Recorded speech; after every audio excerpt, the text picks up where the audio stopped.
పహాని మళ్ళీ రాస్తారా? రాస్తే ఈ రికార్డు ఎవరు రాస్తారు, ఎలా నిర్వహిస్తారు? పహాని వస్తుంది, పహాని రాయరు.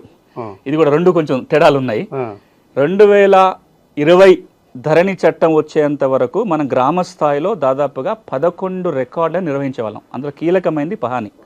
మనకు నిజాం జమానాలో గ్రామ స్థాయిలో 44 భూమి రికార్డులు ఉండేవి విలేజ్లో. అవి తగ్గించుకుంటూ 96కి వచ్చేసరికి 11 రికార్డులు అయినాయి. ఆ 11లో 3వ నెంబర్ రికార్డే పహాని. ధరణి రాగానే పహాని రాయటం ఆగిపోయింది, లేదు. దానివల్ల చాలా చిక్కులు వచ్చినాయి. మీలాంటి వాళ్ళు కూడా చాలా సందర్భాల్లో దాని గురించి మాట్లాడారు. పహాని ఉంటే అనువాదార కాలం ఉండేది, దాంట్లో వాళ్ళకి అనువాదార కలిసి ఒక ఆధారం దొరికేది, ఎవరు భూమి దున్నుకుంటున్న వివరాలు ఉండేవి. ఎప్పుడైతే పహాని ఆపేశారో ఈ భూమి దున్నుకున్న తరాలబడి భూమి దున్నుకుంటూ కూడా పట్టాకాలం ఎక్కని వాళ్ళందరికీ ఇబ్బందులు వచ్చినాయి.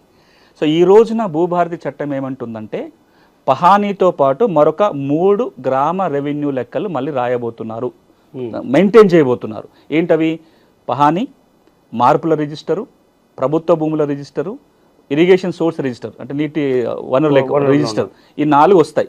వీటిని ఎట్లా రాస్తారంటే ఇంతకు మునుపులాగా మాన్యువల్గా రాసి కంప్యూటర్లో పెట్టడం కాదు, నిర్వహణ కంప్యూటర్లోనే జరుగుతుంది.